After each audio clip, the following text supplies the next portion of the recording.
Do you think having him on the trail will help her? Right. Because the new guys be like, what's your name?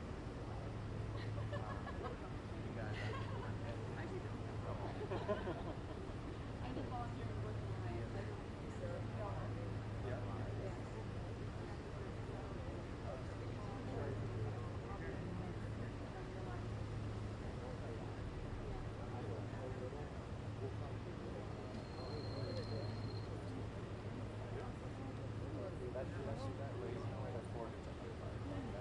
Oh, I see. Yeah. A lot of these sites that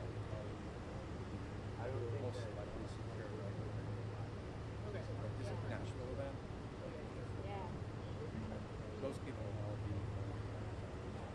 So we have a sense of what security of the crowds. Awesome. Well, I thank you so much. And I have all of it OTR 5 million comments, everything else on the record. Yeah, no, don't worry, that will not happen. Yeah, no, I'm good. For sure. So awesome. I'll talk to you I'm from soon. Denver. Bye. Yeah, of course. I'm just having trouble. And so we brought out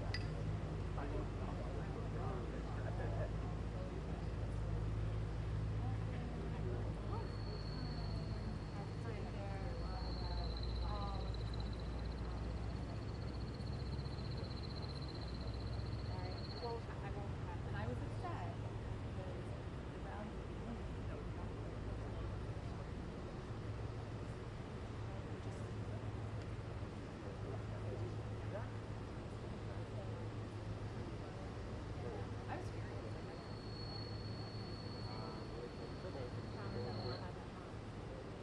was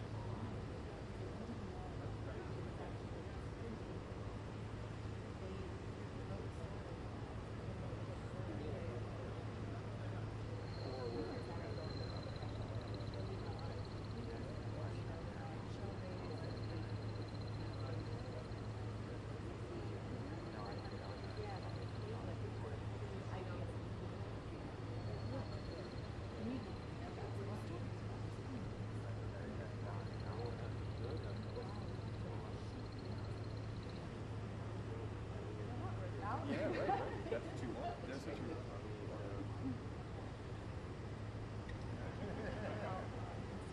Yeah, I'm gonna get out of the way, but it was a pleasure meeting you. Hey, Bridget. Bridget, it's really important that I talk to you.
Stephanie, ready?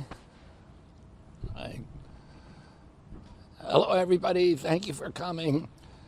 I want to begin by commending President Biden for a career in public service, for a long, long career in representing and serving our country, and for his handling of the many difficulties and challenges, personal challenges and tragedies that he suffered during his life with so much admirable conduct and the empathy that he derived from those experiences, that he was always proficient at showing to the rest of us. I want to add that a year ago, a little over a year ago, when I entered this race, I predicted that President Biden suffered from a degenerative condition that was not going to improve and that it would make it impossible for him to govern effectively. The reaction of the DNC to that obvious condition was to hide it from the American public and to use their power over the Democratic Party nomination process to make sure that nobody could compete with President Biden in a way that would expose his deficiencies.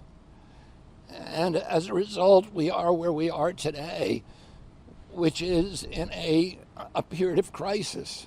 And we have two crises, and they both derive from the same condition. And that condition is the emergence of the domination of corporate power over American democracy that accelerated beginning in 2010 with the Citizens United case that unleashed a tsunami of corporate money into the American political process. And both parties are now captured by that corporate money.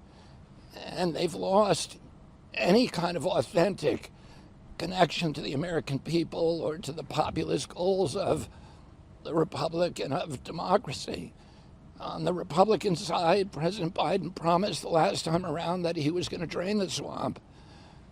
But instead, he came in and he appointed a pharmaceutical lobbyist and CEO to run HHS, Verizon lobbyist to run the FCC, a Goldman Sachs CEO to run the Treasury Department, an oil lobbyist to run the Interior Department, a coal lobbyist to run the Environmental Protection Agency, and so on.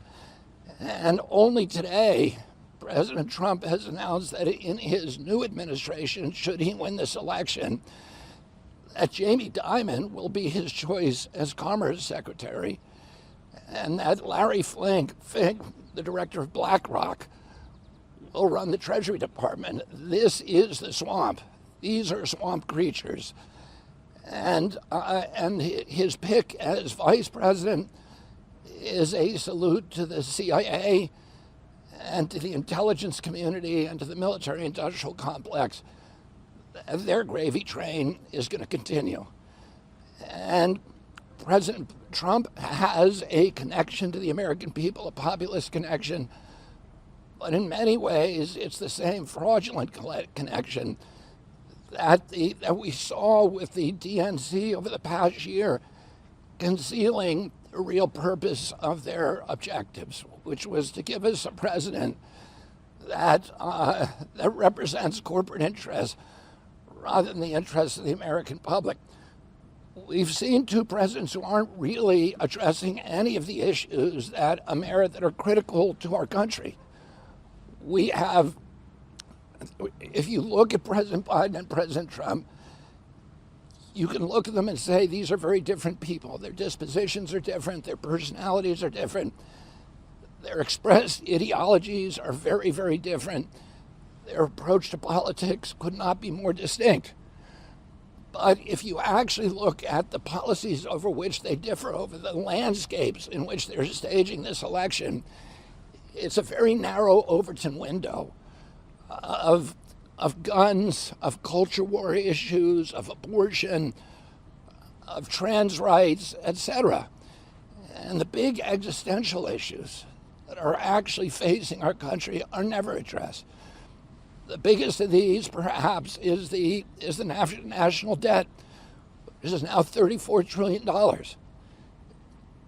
The service on that debt alone is now greater than our military budget. Within 5 years, 50 cents out of every dollar that we collect in taxes will go to servicing that debt.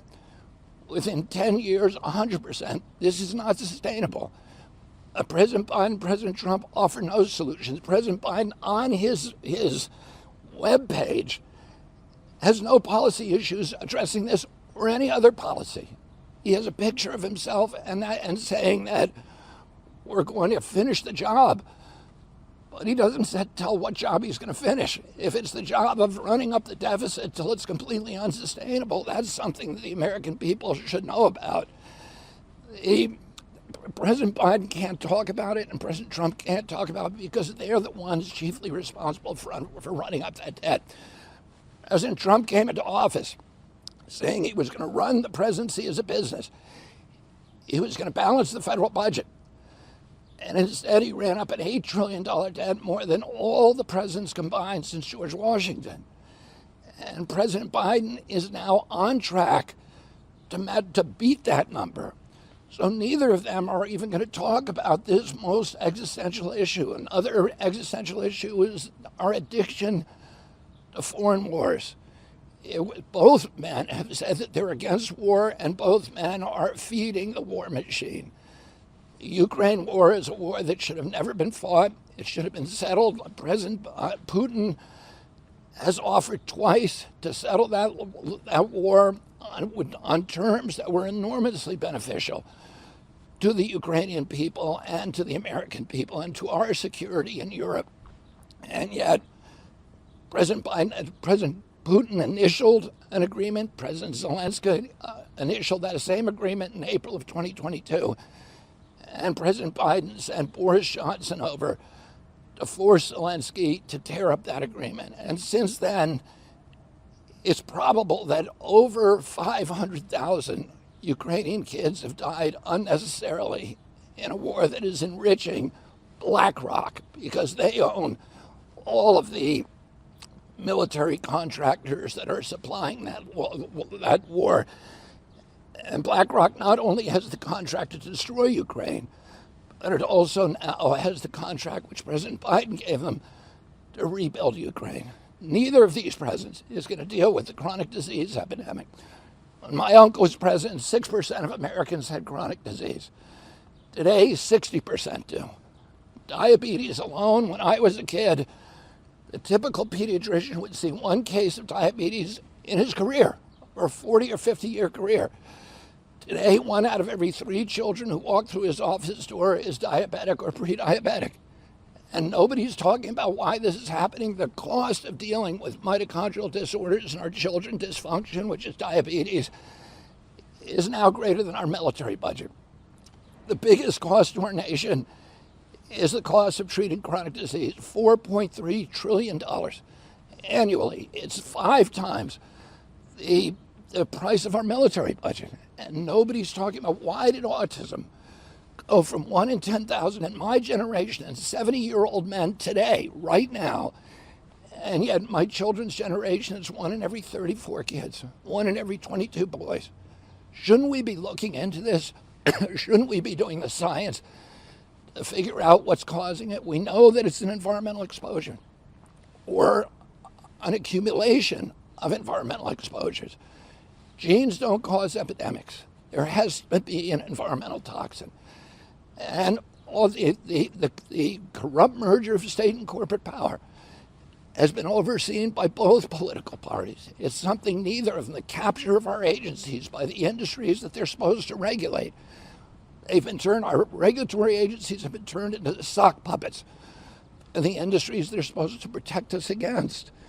And all of these are issues that are critical to the American people. And finally, the most existential issue of all, the toxic division that is destroying our country. And President Biden's, the attempted assassination of President Trump this week is a symptom of that toxicity. We're now more polarized in this country than at any time since the American Civil War. And nobody can see an ending to this. If President Biden gets elected, it's going to become more toxic. If President Trump gets elected, it's going to become more polarized. And neither of these men, both of them recognize this is existential.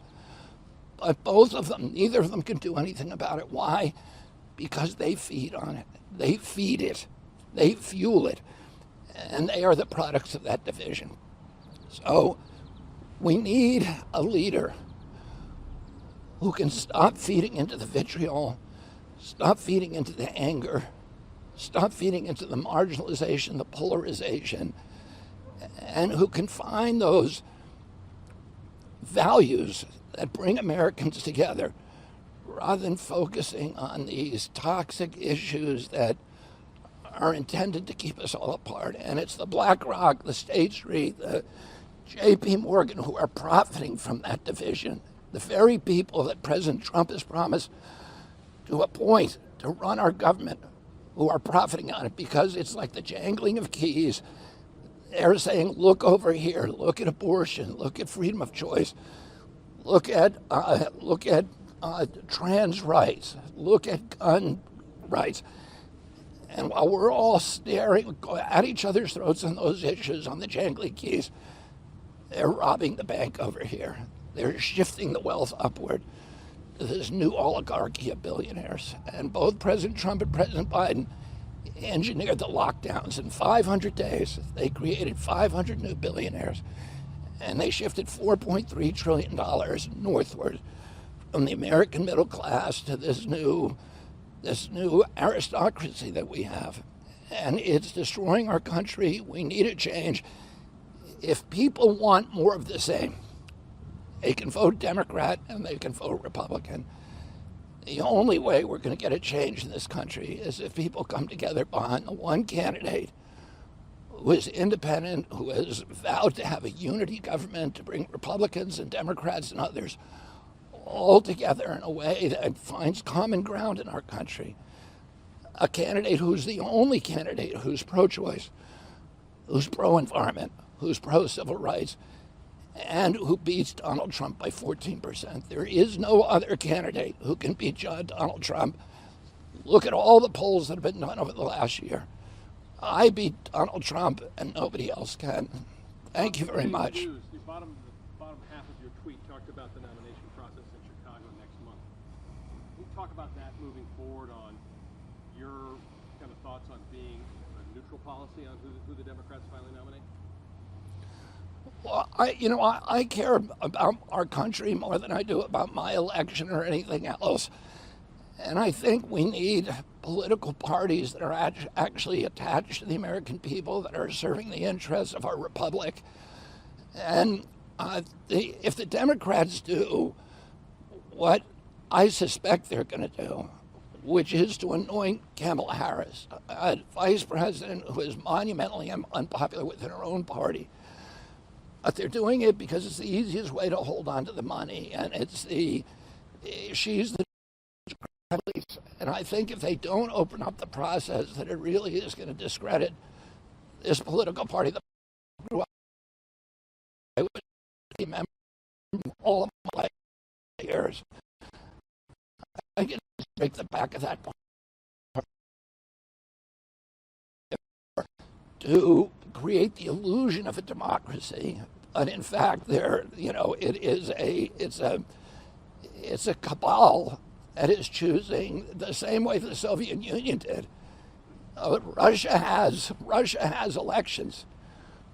Vladimir Putin wins with 88% of the vote because he controls who can be his opponents. And he controls the media. And the same is true now of our political parties in this country. Would you open up to the possibility of taking part if there was an open convention? You called for that. Is that something you would consider taking part? I would certainly listen to the party elders if they came to me. I would discuss something with them. I'm the only presidential candidate who can beat Donald Trump. And if I were them, I would do that. and I would certainly listen to their proposals. Will you actively seek out that nomination? You're saying if they come to you, but Oh, there's no indication I that they am will. very content running where I am. And I believe I can win this election. I believe at this point it's a two-man race or two-person race, let me put it that way.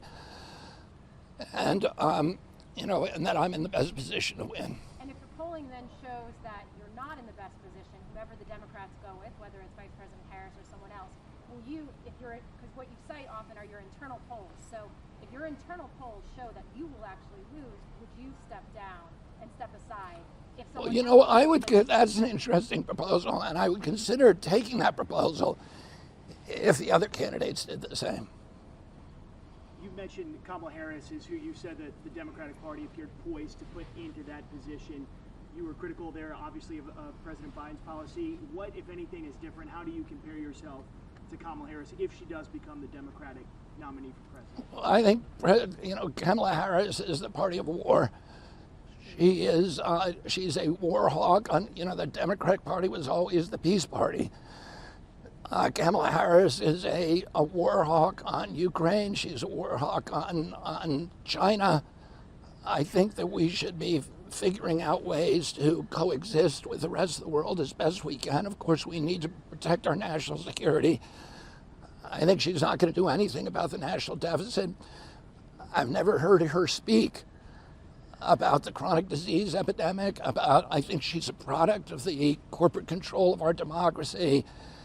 And she's one of the authors of, in terms of civil rights, she has one of the worst civil rights record of any public official. She's the author of one of the primary authors of the school to prison pipeline. She kept 5,000 people, despite a Supreme Court order that she released 5,000 prisoners of nonviolent drug crimes who were illegally in California jails. She kept them in there saying that we needed them for firefighting and for other public work services. And that's just a modern version of indentured servitude, a modern version of slavery. She was one of the two leading public officials in California, which now has the worst education system, 49th in education outcomes in the country. 50% of the homeless people in our country are in California, and she was behind those policies. I don't think she has a good, I don't think, in terms of the traditional democratic principles, I don't think she has a credible record. In all the turmoil in the past week, you ever had it gone through your mind you regret leaving the Democratic Party? Because with this turmoil, that might have left you as a front runner as you speak today. Well, I wouldn't be the front runner because by the time I left the Democratic Party, it was really clear that, and this is the only reason I left, that the rules have been rigged to prevent me from winning. So I would be in the same position as Dean Phillips is today or Marianne Williamson. I wouldn't, which is, sidelined. And the only way that I avoided getting sidelined was to leave the party, which neither of them were able to do. I go to a lot of your events, and I've heard your stump speech, and a lot of today was your stump speech, but you're still focusing a lot on President Biden. He is out of the race. In fact, at one point you even said, you were highly critical of President Biden, said if President Biden, were to win, if Donald Trump were to win, but he's announced for hours now that he's out. Were you just confused, or have you moved on from it?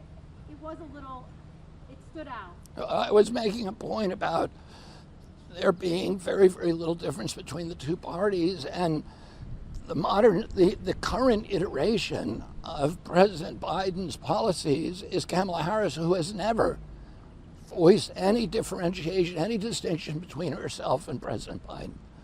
I'm not going to, I just made some criticisms of her own policies, but I don't know what her national policy, there literally is no policy on their website.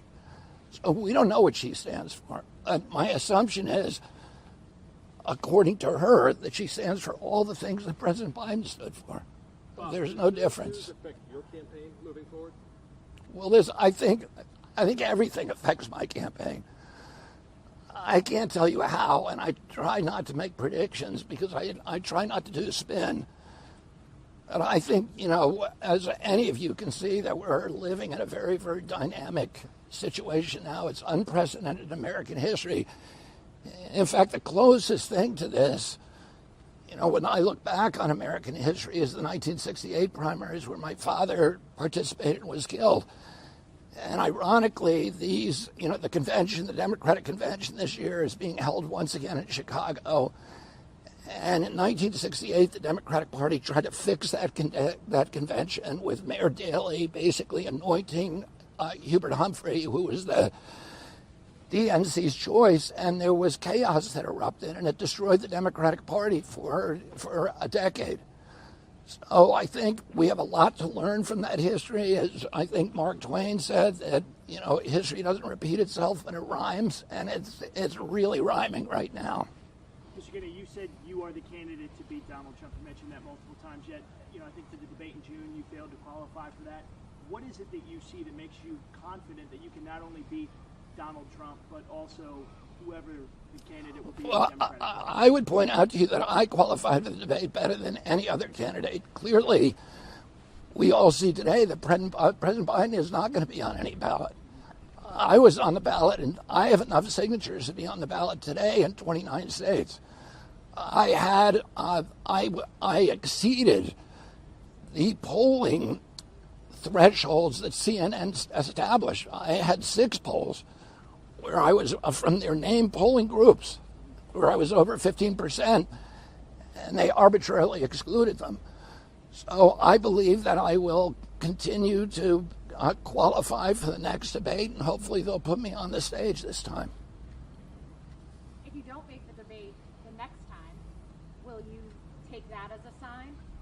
No, I'm not going to. That would be the opposite of a sign. That would be the networks colluding with the parties to keep me off the stage, which they did the last time. So I'm not going to cave into that just because, your networks are saying, are fencing me out, which they are. You will not see me on ABC, CBS, NBC, or CNN doing a live interview. They won't let me on. They're colluding with the Democratic Party to keep me out of the limelight. If you remember when Ross Perot ran, he was on CNN every night. That's why he got so popular. I have greater popularity than Ross Perot without ever getting on the network. Only one time have I been allowed on the network in a live interview, and that's with Aaron Burnett, and they never did it again. And we asked them, Stephanie Spears right here, my press secretary, who's on the phone every day with the bookers from every one of those, and they just say, no, we're not going to let him on. So there's a monolithic wall. The television networks that are owned by the public, those airwaves, are licensed to use them, but those airwaves are owned by the American public. We used to have an equal time rule. We used to have a fairness doctrine that would make those networks put me on. But today we don't. Those laws have been gutted, and they're able to just to make common cause with the Democratic Party to make sure the American public does not see a live interview with me. I could ask one final question. Touching back to the events of last week, I've noticed you have Secret Service protection now. On a personal level, for you and your family, your thoughts on that, having that now as you move forward? I'm very grateful for it. Listen, it's intrusive for me, so it's like, be careful what you pray for. But I'm very grateful for it because, when my father was shot, there were 6 bystanders shot that night, including Paul Schrade, who took a bullet to his head, one of my father's best friends. And my uncle, President Kennedy, was shot. Governor Connolly was also shot. When Ronald Reagan was shot, Mr. Brady was also shot. So in almost all of these attempts at assassination, and when President Trump was shot last week, there was also a bystander who we all pray for who was killed, and 2 others grievously wounded. Oh, it's very important to me to have the Secret Service here, not so much for my own protection, but to protect people, to dissuade people who might want to attack me and who might hurt or even kill a bystander. Any final comment, Mr. Kennedy? No, I'm good. Thank you all very much for coming out here on a Sunday.